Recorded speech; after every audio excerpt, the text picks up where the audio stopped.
అర్ధాష్టమ శని ఉన్నా, అష్టమ శని ఉన్నా, ఏల్నాటి శని ఉన్నా, అలాగే షష్టగ్రహ కూటమి వలన మిగతా గ్రహాల వలన కలుగుతున్న ఇబ్బందులు ఉన్నా, ఇలాంటి వాటన్నిటిని అంటే వృత్తిపరంగా కానీ, వ్యాపార పరంగా కానీ, ఆర్థికపరమైన విషయాలు కానీ, కుటుంబ సమస్యలు కానీ, సంతానపరమైన ఇబ్బందులు కానీ, అనారోగ్య పరిస్థితులు కానీ, అలాగే రుణాలు తీర్చేందుకు ప్రయత్నం చేయటం విఫలమవటం, శత్రువుల వలన ఎక్కువగా ఇబ్బందులు పడటం, ఇలాంటి ఇబ్బందులు అన్నీ కనుక ఉంటే తప్పనిసరిగా మీరు మహన్యాసపూర్వక మన్య సూక్త అభిషేకం మరియు శనేశ్వర నవగ్రహ దోష నివారణ రుద్రహోమం చేయించుకుంటే షష్టగ్రహ కూటమి వలన కలుగుతున్న ఇబ్బందులు, అలాగే శనిగ్రహ మార్పు వలన కలిగే దోషాలు, అలాగే ఇబ్బందులు కూడా తొలగిపోయి మీకు భగవంతుని అనుగ్రహం పరిపూర్ణంగా లభిస్తుంది.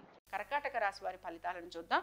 కర్కాటక రాశి వారి ఫలితాలను కనుక పరిశీలించినట్లయితే శ్రమతోటి మొదలవుతోంది ఈ వారం అంతా కూడాను. అయితే భగవద్ దర్శనాలు అలాగే ఆలయ దర్శనాల మీద ఎక్కువగా మక్కువ చూపిస్తూ ఉంటారు. చిన్న చిన్న ప్రయాణాలు లాంటివి చేస్తూ ఉంటారు. అయితే ముఖ్యంగా కర్కాటక రాశి వారు మాత్రం వారి కంటికి సంబంధించి జాగ్రత్తలు తీసుకుంటూ ఉండాలండి.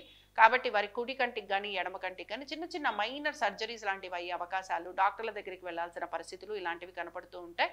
మనసుని ఎక్కువగా ఇబ్బందికి గురి చేయకండి, అనవసరపు ఆలోచనల జోలికి వెళ్ళకండి. తప్పనిసరిగా ఇవన్నీ చాలా మైనర్ ప్రాబ్లమ్స్, చాలా చిన్న చిన్న డిస్టర్బెన్సెస్, వీటన్నిటి నుంచి మీరు బయటకు వచ్చేస్తారు. ఆర్థికంగా చాలా అనుకూలంగా ఉన్న వారంగా చెప్పుకుంటున్నాము. అలాగే మీరు దైవ దర్శనాలతో పాటు మీరు ఏమైనా తీర్థయాత్రలు చేయాలన్నా, దాన ధర్మాలు చేయాలన్నా, లేకపోతే ఇలాంటివి ఏవైనా ఉంటే ఇవన్నీ కూడా మీకు అనుకూలంగా ఉంటాయి. ఇందాకే నేను చెప్పినట్టు ఆరోగ్యానికి సంబంధించి చిన్న చిన్న మైనర్ సర్జరీస్ లాంటివి ఉండటం, ఒక పూట హాస్పిటల్లో ఉండాల్సిన పరిస్థితులు రావటం, లేకపోతే ఏమైనా టెస్ట్ల కోసం హాస్పిటల్స్కి వెళ్ళటం, ఇలాంటివి కూడా మీకు కనపడుతూ ఉంటాయి. అలాగే వాహనం నడుపుతున్నప్పుడు మాత్రం కొంచెం జాగ్రత్త వహించాల్సిన పరిస్థితులు కనపడుతున్నాయి. భార్యాభర్తల మధ్యన అద్భుతంగా ఉండబోతోంది. ఒకరి వరల ఒకరికి మంచి అనుకూలత అనేది కనపడుతోంది. అలాగే ఆర్థికంగా కూడా ఈ వారం మీకు చాలా వరకు బాగుంది. సంతానానికి సంబంధించి అనుకూలంగా ఉంది.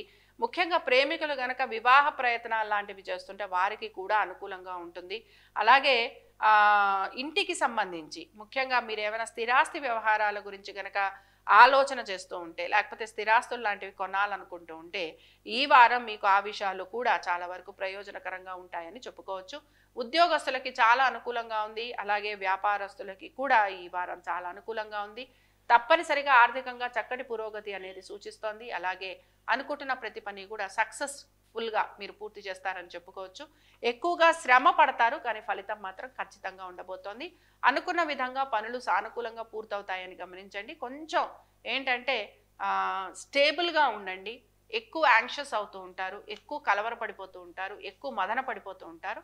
అలా కాకుండా స్టేబుల్గా కనుక ఉండి మీరు పనులు పూర్తి చేసుకుంటే తప్పనిసరిగా మీకు అద్భుతమైన రిజల్ట్స్ వస్తాయని గమనించండి. మరి ఈ కర్కాటక రాశి వారు ఎటువంటి పరిహారం చేస్తే వీరికి బాగుంటుందో చూద్దాం.